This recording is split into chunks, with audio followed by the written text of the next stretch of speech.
வணக்கம். நான் இன்றைக்கு காலை நேர சாப்பாடு இலகுவா எப்படி செய்யலாம்ன்ட்டு தான் செய்து காட்ட போறேன். இது காலையிலும் செய்யலாம், நீங்க இரவு நேர சாப்பாட்டுக்கும் செய்யலாம். 2க்கும் நல்லா இருக்கும். இது ரவையை வச்சு தான் செய்ய போறேன். இதுக்கு உளுந்து, அரிசி எதுவுமே சேர்க்கிறதில்ல. உடனடியா செய்யலாம் நீங்க. அதோட சேர்த்து தக்காளி தொக்கு 2ஓட சேர்த்து சாப்பிடக்குள்ள அவ்வளோ ருசியா இருக்கும். இந்த 2யும் இலகுவா எப்படி செய்யலாம்ன்றத வாங்க பார்க்கலாம். முதல்ல தக்காளி தொக்கு எப்படி செய்யலாம்ன்றத பார்ப்போம். அடுப்புல ஒரு சட்டியை வச்சுக்கொள்ளுங்க. சூடாயினதும் ஆயில் கொஞ்சம் கூட விடுங்க. ஒரு 50 ml இருந்து ஒரு 75 ml விடுங்க. நான் அளவுலாம் டிஸ்கிரிப்ஷன் பாக்ஸ்ல போடுறேன்னு பாருங்க. ஆயில் சூடாயினதும் கடுகு சீரகத்தை சேர்த்து பொரிய விடுங்க. பொரிஞ்சது பிறகு ஒரு காஞ்ச கொச்சிக்காயை முறிச்சு சேர்த்து விடுங்க. சேர்த்ததுக்கு பிறகு நல்ல சின்ன சின்னதா கட் பண்ணி வச்சுக்கிற வெள்ளைப்பூடை சேர்த்து நல்லா பொரிய விடுங்க. நல்லா கோல்டன் ப்ரௌன் கலர் வரும் வரைக்கும் நல்லா ஆயில்ல பொரிய விடுங்க. இப்போ பார்த்தீங்கன்னா தெரியும், கலர் நல்லா சேஞ்ச் ஆகி வந்துட்டு இப்போ வெங்காயத்தை நான் சொப்பரில் போட்டு நல்லா கட் பண்ணி எடுத்துட்டாங்க. நல்லா சின்ன சின்னதாக அந்த அளவு மாதிரி நீங்கள் கையால் இந்த மாதிரி கட் பண்ணி எடுத்துக்கொள்ளுங்க. சொப்பர் இல்லாத ஆட்கள் தக்காளியையும் வெங்காயத்தையும் நான் சொப்பரெல்லாம் போட்டு கட் பண்ணி எடுத்தேன். ஏன்டா குயிக்காக வதங்குமன்றதால இப்படி செய்தீங்கன்னா நம்ம குயிக்காக வேலை முடிஞ்சிடும் நமக்கு. அதோட கொஞ்சம் உப்பும் சேர்த்து கருவேப்பிலையும் சேர்த்து நல்லா வதக்கி கொள்ளுங்க. இந்த வெங்காயம் நல்லா வடிவாக கலர் சேஞ்ச் ஆகி வரணும். நல்லா மிக்ஸ் பண்ணி கொண்டே இருங்க. நம்ம உப்பு போடுற வடிவா குயிக்கா நமக்கு வெங்காயம் நல்லா வதங்கி வந்துடும். இந்த அளவுக்கு கலர் சேஞ்ச் ஆகி வரணும்.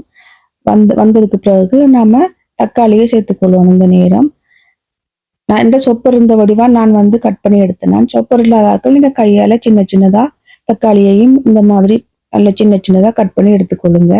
நான் ஒரு தக்காளியை அப்படி கட் பண்ணி காட்டினேன். நான் அப்படி கட் பண்ணணும் அதையும் சேர்த்துக்கொள்றேன். எல்லாத்தையும் சேர்த்துட்டு நல்லா மிக்ஸ் பண்ணி விடுங்க. இந்த தக்காளி நல்லா இந்த ஆயில்ல தண்ணி எல்லாம் வத்தி நல்லா அவிஞ்சி பிரண்டு வரணும். அதுக்கு பிறகுதான் நம்ம மற்றதெல்லாம் போடணும். அதுக்காக நீங்க மிக்ஸ் பண்ணி கொண்டே இருங்க கையால, கைவிடாம, இல்லாட்டி அடி பிடிக்க பார்க்கும். ஒரு சைட்டெல்லாம் நமக்கு எடுத்து விட்டு ஒரு கொஞ்ச நேரம் அந்த ஆயிலே வதங்க விடுங்க. தக்காளியை கொஞ்சம் கிடைக்கிற அப்படி மிக்ஸ் பண்ணி விடுங்க. அப்பதான் நமக்கு குயிக்கா ரெடி ஆகும். இது நமக்கு ஒரு 20 நிமிஷத்திலே செஞ்சிடலாம். குயிக்கா. இது முதல் நாள் நீங்க செய்து வச்சு கூட நீங்க அடுத்த நாளைக்கு சாப்பிடலாம். ஒரு கிழமைக்கு இருக்கும், பழுதாகாது. ஃப்ரிட்ஜில் வச்சு சாப்பிடணும். வெளியில 2-3 நாளைக்கு இருக்கும். ஏன்னா நம்ம ஆயில்ல நல்லா ஃப்ரை பண்ணி எடுக்கிற வடிவா. அதுதான் நம்ம நல்ல சின்ன சின்னதா கட் பண்ணி எடுக்கிறது எல்லாத்தையும். தண்ணி எல்லாம் வத்தி ஆயில பிரண்டு வர நேரம் நமக்கு பழுதாகாது. இப்ப தக்காளி நல்லா வதங்கிட்டுது. இந்த நேரம் கொஞ்சம் மஞ்சத்தூள், தேவையான அளவு உப்பை பார்த்து போட்டுக்கொள்ளுங்க. ஏன்னா நமக்கு கொஞ்சம் தான் வரப்போகுது எல்லாம் வதங்கினா. ஏற்கனவே உப்பு போட்டிருக்கிறோம்.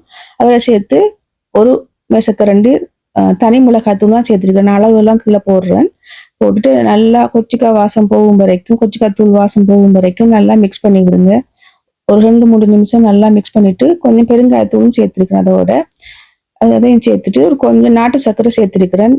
இனிப்புக்காகத்தான் சேர்த்துருக்கிறேன். நான் புளிப்பு உரைப்பு எல்லாம் இருக்கிறதால பேலன்ஸ் பண்ண முடியாதுக்கு அவங்க விருப்பம்ட்டா சேருங்க, இல்லாட்டி நீங்க சேர்க்க தேவையில்லை. கொஞ்சம் சீனி விருப்பம்ட்டா சீனியும் போடலாம். இல்லை விருப்பம் இல்லை, இனிப்பு விருப்பம் இல்லைன்னா நீங்க உரைப்பாக சாப்பிட்டு கொள்ளுங்க. அது நல்லா எல்லாம் வதங்கி வத்தி வரணும். ஆயில் மேல வர நேரம் கொஞ்சம் தண்ணி விடுங்க. தண்ணியை விட்டு நம்ம நல்லா மிக்ஸ் பண்ணிட்டு ஒரு 10 நிமிஷம் லோவுக்கும் மீடியத்துக்கு இடையிலையும் வச்சு கொஞ்சம் அவிய விடுங்க. அவிஞ்சு நல்லா பிரண்டு வரணும். அப்ப நல்லா இருக்கும், நம்ம தொக்கு பழுதாகாம இருக்கும். இந்த நேரம் இடைக்கிட மிக்ஸ் பண்ணி விடுங்க, இல்லாட்டி அடி பிடிக்க பார்க்கும்.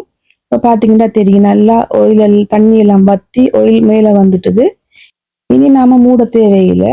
அப்படி திறந்து வச்சுட்டு ஒரு 5 நிமிஷம் நல்லா இன்னும் கொஞ்சம் வதக்கி விடுங்க. நல்லா பாருங்க, கலர் எல்லாம் சேஞ்ச் ஆகி நல்லா எல்லாம் பிரண்டு வதங்கி வந்துட்டுது. இதுதான் பதம் நமக்கு. உப்பு புளியையும் பார்த்துக்கொள்ளுங்க. ஆனா சூப்பரா வந்தது எனக்கு. நீங்க ஒரு கிழமைக்கு கூட ஃப்ரிட்ஜில் வச்சு சாப்பிடலாம், பழுதாகாது. நீங்க செய்து வச்சிட்டீங்கன்னா ரைஸுக்கு கூட மிக்ஸ் பண்ணி சாப்பிடலாம். தோசை, இட்லி எல்லாத்துக்குமே சாப்பிடலாம். அவ்வளவு ருசியா இருக்கு. நீங்க இங்க வெளியில புரண்டாலும் செய்து வச்சு கொண்டு போகலாம், பழுதாகாது. இப்ப நம்ம தக்காளி தொக்கு நல்லா ருசியா செய்து முடிச்சிட்டோம். இங்க பாருங்க, நிறைய ஆயில் எல்லாம் மேல வரும். அந்த நேரம் நீங்க ஆற வச்சு ஒரு பொட்டிலையோ இல்லாட்டி கண்டெய்னர்லயோ போட்டு மூடி வச்சுக்கொள்ளுங்க. இப்போ குயிக்கா ஒரு ரவை தோசை செய்வோம். உங்க குயிக்கா எப்படி செய்வோம்டா, உங்களோட வீட்டுல இட்லிமா ஒன்றும் இல்லைண்டா இப்படி செய்து பாருங்க. நான் நல்ல ரவை பவுடர் தான் எடுத்திருக்கிறேன். ரவையா இல்லாம கொஞ்சம் பவுடர் மாதிரி. உங்களோட ரவை இருந்தா சேருங்க, ரவையும் சேர்க்கலாம். நல்லா அரைக்கிறது தானே நாம. அதோட சேர்த்து கோதுமை, ஈஸ்ட், கொஞ்சம் உப்பு. நீங்க ஈஸ்டுக்கு பதிலாக அரைச்சதுக்கு பிறகு ஈஸ்ட் இல்லைண்டா பேக்கிங் சோடாவும் சேர்க்கலாம். அதோட சேர்த்து கொஞ்சம் சீனியும் போட்டிருக்கிறேன். நீங்க விரும்பினா சேருங்க, இல்லாட்டி விடலாம். டயபெட்டிக் ஆட்களுக்கு நல்ல இந்த தோசை. நீங்க சீனியை விட்டுட்டு மற்றெல்லாம் சேர்த்து போடுங்க. இளம் சூடு தண்ணி தான் சேர்த்திருக்கிறேன். அதையும் சேர்த்துட்டு தண்ணியை கூட விடாதீங்க. நமக்கு தோசையை விட கொஞ்சம் திக்கா இருக்கணும். தண்ணி காண நம்ம தண்ணியை அப்புறம் அரைச்சதுக்கு அப்புறம் விட்டு மிக்ஸ் பண்ணலாம். இப்போ வந்து எல்லாத்தையும் சேர்த்து நல்லா மிக்ஸ் பண்ணிட்டு இப்போ அரைச்செடுப்போம். அரைச்செடுத்துட்டு காட்டுறேன்னு பாருங்க. இது வந்து நமக்கு உடனே செஞ்சிடலாம். ஈஸ்ட் போடுற வடிவா நம்ம வைக்க தேவையில்லை. நான் வந்து உடனே செஞ்சேன்.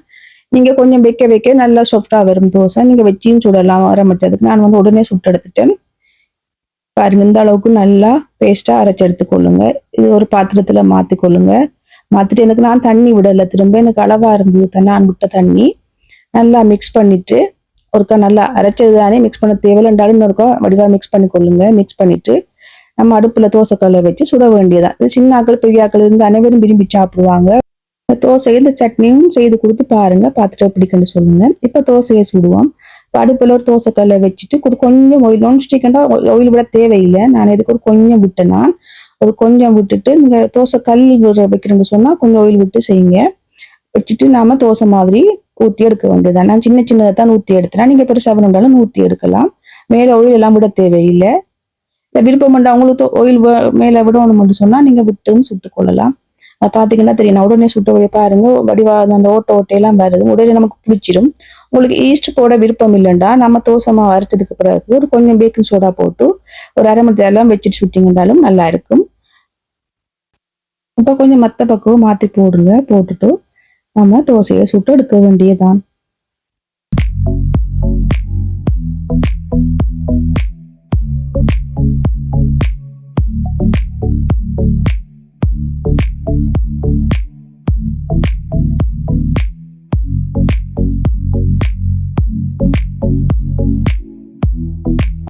இப்ப நம்ம தோசையை சுட்டு எடுத்துட்டோம். சுட்டுட்டு இந்த தொக்கையும் வச்சு சாப்பிடுங்க. சாப்பிட்டு பார்த்து எப்படி இருக்குன்னு சொல்லுங்க. உங்களோட வீட்டை எல்லாரும் விரும்பி சாப்பிட்டாங்க. அவ்வளோ நல்லா இருந்தது. அந்த மகன் கூட சாப்பிட்டாரு விரும்பி. நீங்க உடனே சுட்டு சாப்பிட்டீங்கன்னா நல்லா முறுமுறுப்பா இருக்கும். நீங்க கொஞ்சம் லேட்டா ஆற வச்சு சாப்பிட்டீங்கன்னா நல்லா சாஃப்டா வரும். இந்த உடனடி தோசையை நீங்க காலைமை சாப்பாட்டுக்கோ அல்லது இரவு சாப்பாட்டுக்கோ செய்து பாருங்க. உங்களுக்கு வீட்டுல ஒன்றும் இல்லைண்டா அதே எல்லாரும் வீட்லயும் கோதுமை ரவை இருக்கும். உடனே செய்து பாருங்க. பார்த்துட்டு எப்படி இருக்குன்னு சொல்லுங்க. அந்த தோசையை நான் பிச்சு காட்டி சாப்பிட்றேன் பாருங்க. அவ்வளோ டேஸ்டா இருந்தது தொக்குக்கும் இந்த தோசைக்கும். இந்த தொக்கை செய்து வச்சுட்டாலே போதும். எதோடையாவது தொட்டு சாப்பிடலாம். நீங்க பானுக்கு கூட தொட்டு சாப்பிடலாம். அவ்வளோ டேஸ்டா இருக்கும். நீங்க செய்து வச்சுட்டீங்கன்னா எல்லா வகையான உணவுகளுக்கும் வச்சு சாப்பிட சைட் டிஷ்ஷா நல்லா இருக்கும். இந்த வீடியோ பிடிச்சிருந்தா லைக் பண்ணுங்க, ஷேர் பண்ணுங்க, கமெண்ட் பண்ணுங்க. மறக்காம சப்ஸ்கிரைப் பண்ணுங்க. நன்றி, வணக்கம். அடுத்த வீடியோல சந்திப்போம்.